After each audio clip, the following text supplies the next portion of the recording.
What up with y'all? I ain't gonna try to hold you. I'm gonna try to get straight to the point. I got so many apps and stuff up in this phone, you know what I mean? But this is basically a story time of me venting on my trip going to North Carolina. I'm gonna just start it off. Now, I had already spoke about, me losing my mother, my grandmother, being going through depression, things like that. So, a person that I looked up to, a cousin of mine, I just spoke about him and my music and things like that. Judging off him coming down to LA and showing me love as far as my mother's funeral. We was close growing up because out of all my cousins, he basically lived with us the most. I had went to North Carolina when I got shot in my eye, and he helped me get through that time, not knowing that the man he was then was not necessarily the man that he is now. I had just spent almost like $4,000 in getting my car fixed because Jiffy Lube had messed up my car. And with my depression, sometimes I like to go for drives because it helps, give me peace of mind. Within the first few weeks of me being out there, him and his wife told me about a rule that they had up on their street because of their street is too narrow. So then my car cannot be there, which in return, that took my independence away, taking my car to his father's house, and at the same time taking my independence away, making me then codependent on someone else, having to ask someone else for everything that I needed, which was already a personal hell for me. I didn't have much out here, but I was independent. I didn't have to ask or beg nobody for anything,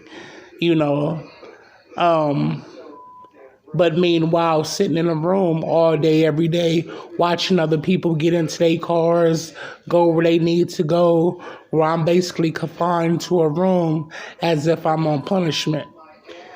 Within the 2-week mark, I asked him, if he could take me out to eat. That turned into me paying for the bill, which I didn't think that was fair, but I wasn't tripping off that. We leave from there. I'm thinking that we're going back to the house.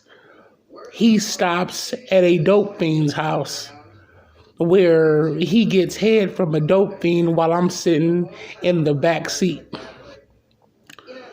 What would make you think that a man wants to sit in the back seat and watch another man get head from a dope fiend?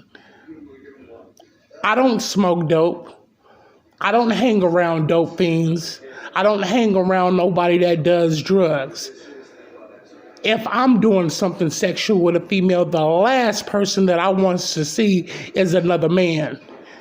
What would make you think that I would want to sit in a back seat and watch another man get head from a dope fiend? And then he gets out of the truck and goes into the house, leaving me in the truck. The most uncomfortable situation I've ever been in. And then he doesn't come out to check on me. She does. Come and talking to me as if she knows me, showing me pictures of her friends that's ugly as hell. Or he could have easily took me back home and then came back and did whatever it is that he wanted to do. He comes out to the car about 30, 40 minutes later, talk about, is you ready to go? Like I wanted to go there in the first place. Keep in mind, I've gotten into it with people in the streets. that has never put me in a uncomfortable situation like that.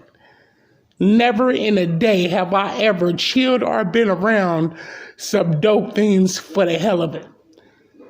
Never have I gotten head from a female, but got my nigga or a homie up in the back seat watching me while I'm getting head.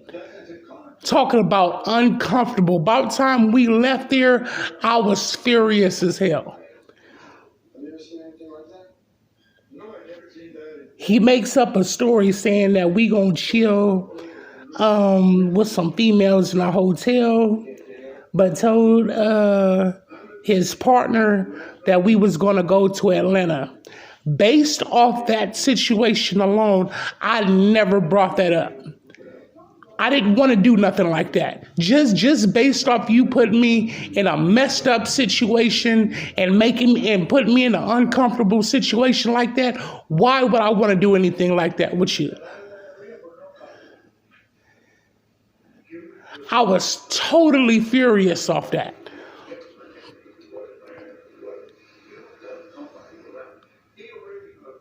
Like thoroughly pissed off. Like the whole time he's driving, we're going back to his house. I'm just looking at him like, what the? And I don't even think I had been out there about 2 weeks. Now, fast forward. When it comes to dope, I tried to do it for almost 2 months and couldn't do it because it would make my heart race seeing them tweaking off of it.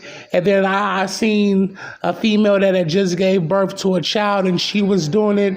And my imagination runs too wild on its own. And it's things like that keeps me woken up out of my sleep.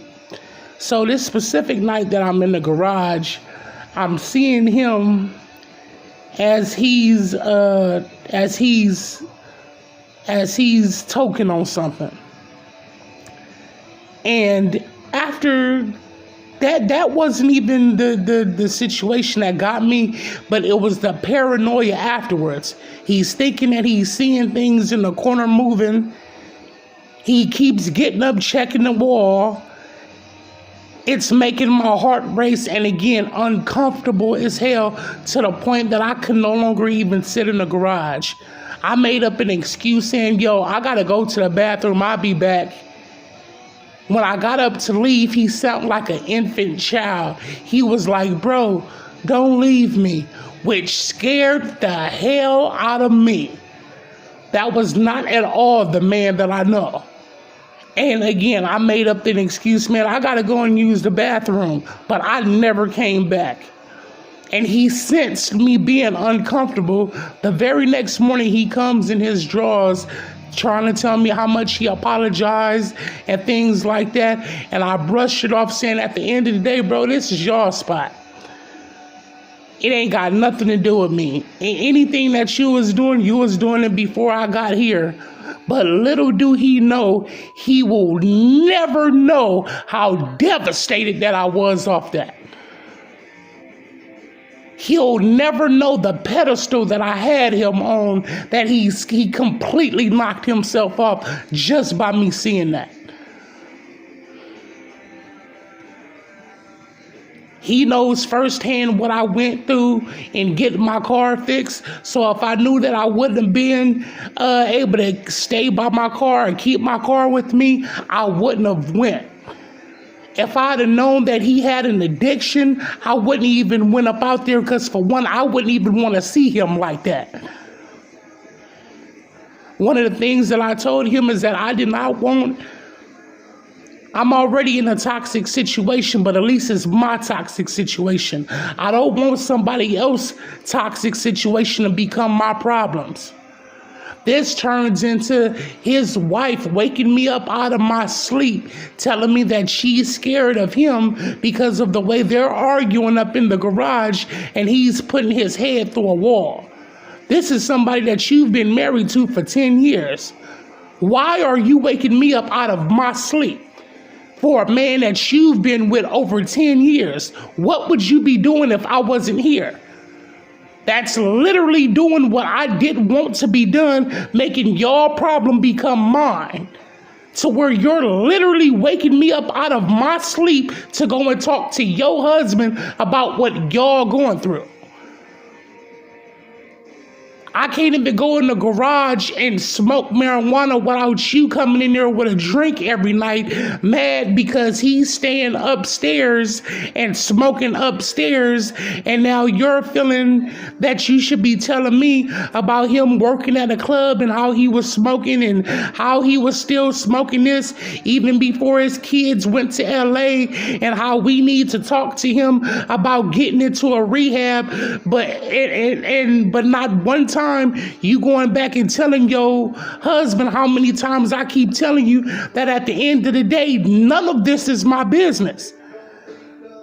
That I'm going through my own situation. I'm trying to get over my mother. I need help with my depression. How can you help me when everybody got their own things that they going through? Every time she would come in there and vent to me, that's literally how we ended the situation. Yo, I got enough that I'm going through. I didn't even come up here for all of that. But it was like my feelings did not matter on anything. I'm over 400 pounds. I'm sleeping on a bunk bed, on a bottom bunk bed. I told him in the beginning I'll pay somebody to have a real bed to come up in here so I can be comfortable. My back is hurting every night. Picture somebody over 400 pounds sleeping on the bottom of a bunk bed. And then later on, he comes in and talking about, the bunk bed is starting to bend at the bottom. My nigga, I'm over 400 pounds. I'm like, you could have took this bed up out of here and I could have slept on the floor. Okay, but I wouldn't have wanted my brother up on the floor. My nigga, I came from sleeping in a car and in a motel. Just me being in a room that's stable is fine with me. And at least my back would be feeling like it's breaking every fucking night. After the first time of me going to the hospital, it seemed like that was my vacation. That was the only time that I was even leaving the room. And there was always something going on or arguing or her wanting to come and vent to me while he's either still asleep or upstairs, to where when I'll be getting discharged, I'll be like, damn, already?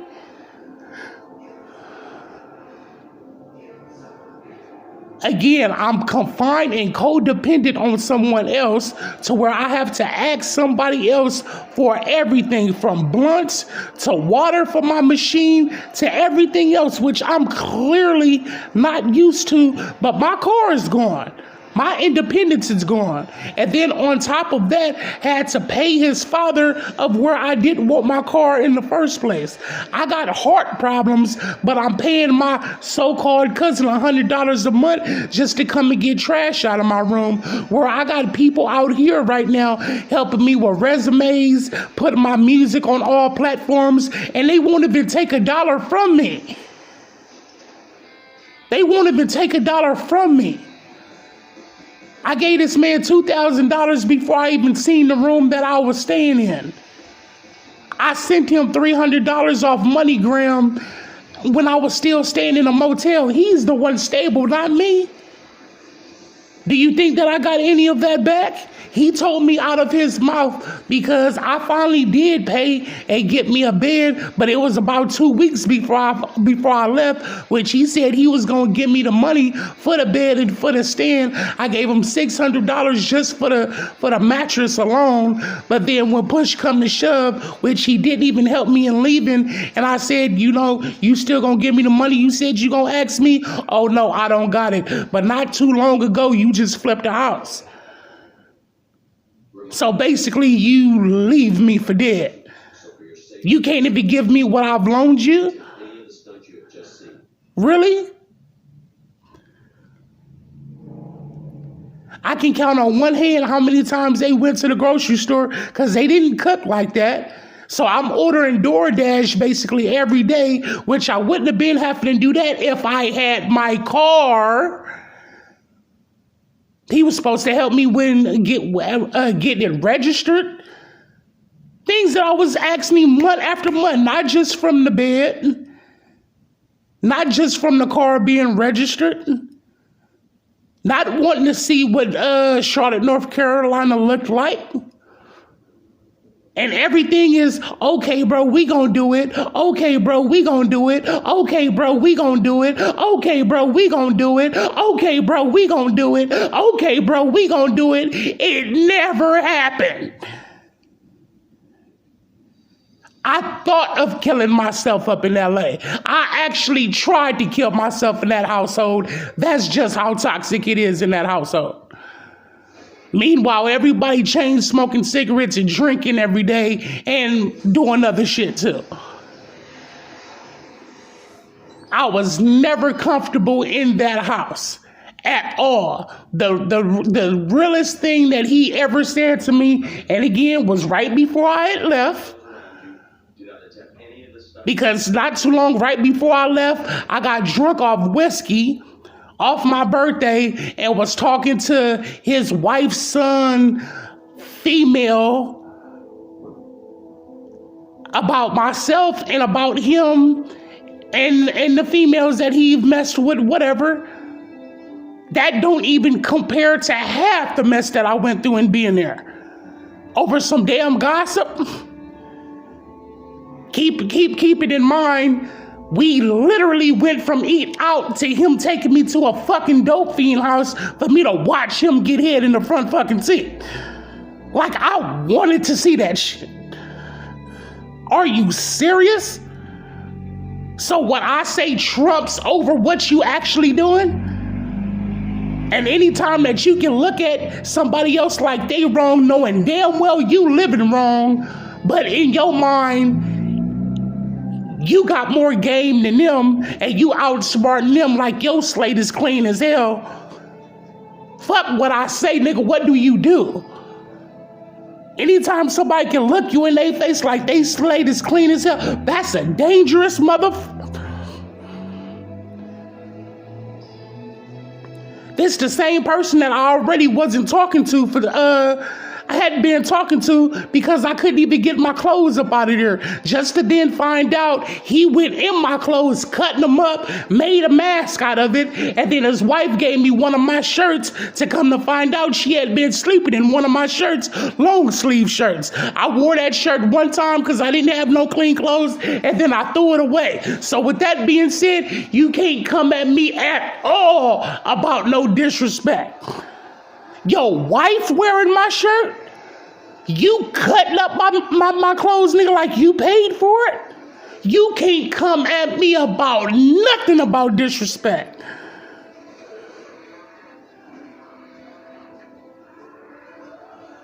I had your back because I thought you had me. Why? I'm the one in survival mode living in a motel, but I'm sending you $300. But then when I'm leaving your spot, you can't even give me none of the money back, even the money that you said you was gonna give me for my bed and my stands and stuff? Really, nigga? What kind of crackback shit is that? Basically, fuck me, right? You got a bank account, nigga. Your wife got a bank account, nigga. The couple dollars, nigga, that you could have gave me, that shouldn't be nothing to y'all. But I took all that on the chin, though. I took all of it on the chin. The money that I lost because it was still my choice going up there. It was my choice thinking and having the faith that everything was going to be okay. It was my choice.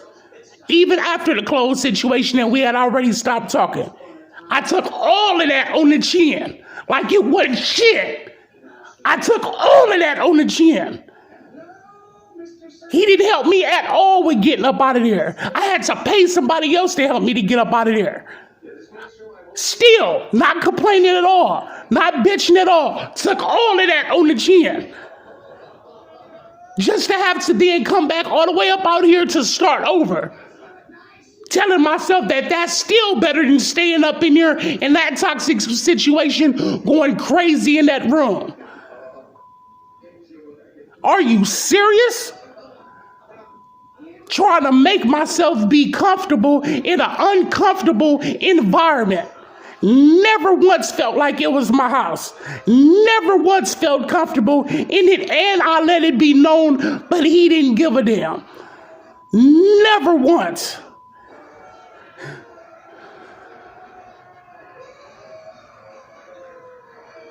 I gave him $2,000 before I even walked into the room I was staying in.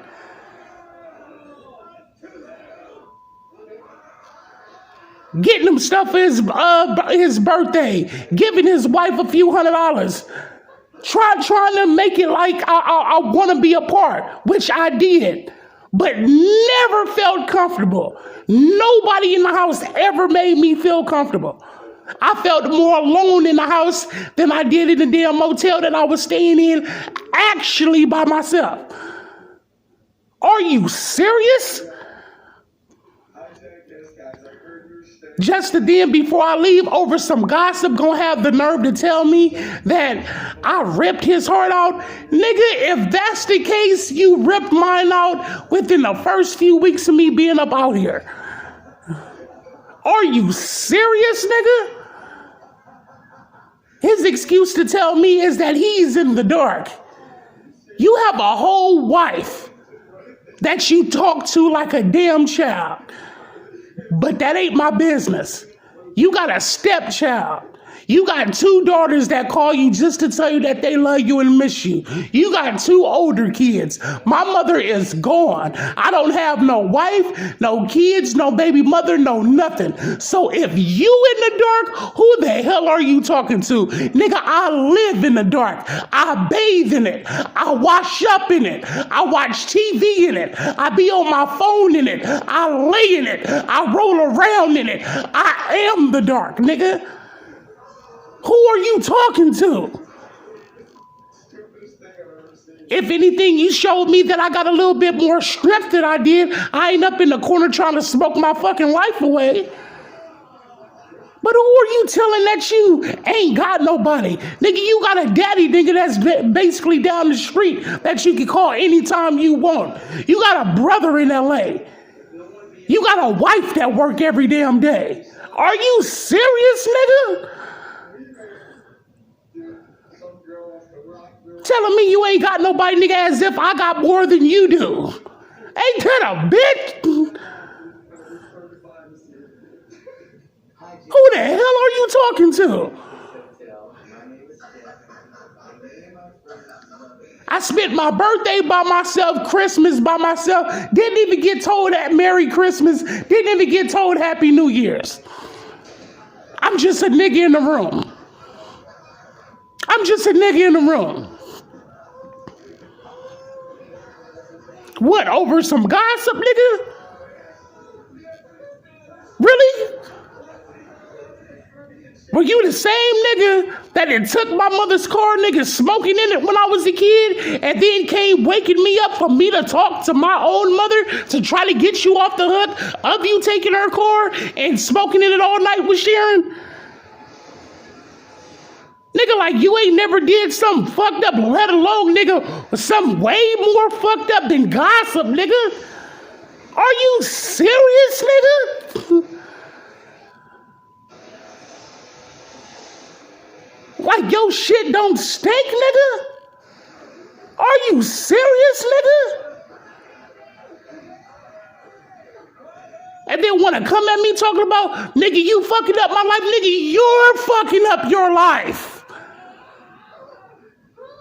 So that was my fault, nigga, that you took me for me to see you and watch you get hit by an ugly ass dope thing? Really? So that was my fault too? I put a gun in your head and made you go and do that?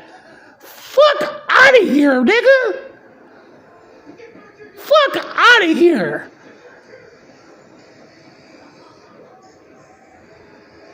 When it come to disrespecting, you ain't got nothing to say. If you ain't contacting me, nigga, to put some of my money that I've loaned you,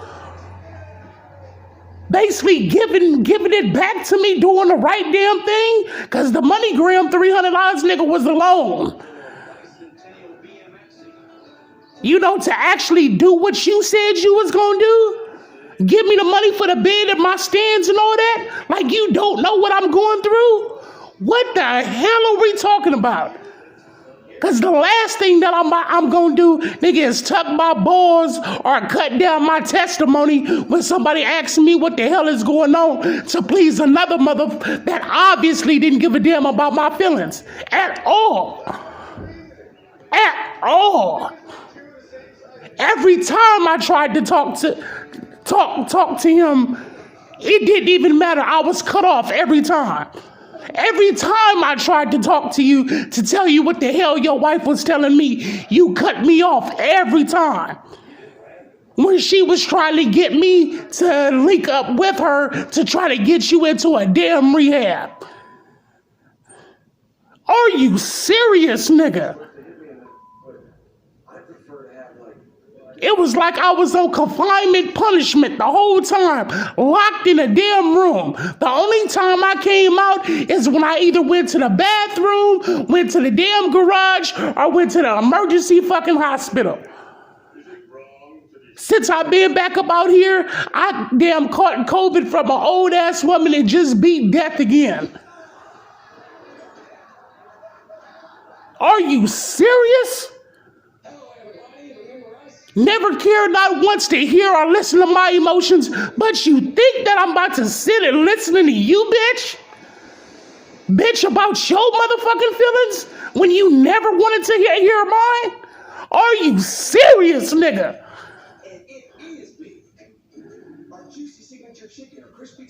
If any time, nigga, I wanted to play that nigga or play you, nigga, I'd have did this shit a long time ago. Why the hell we ain't never had problems, nigga, until now?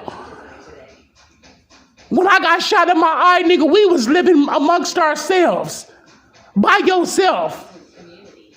The only thing you would do is have a drink while you was working at the damn bank. Nothing went wrong that whole time.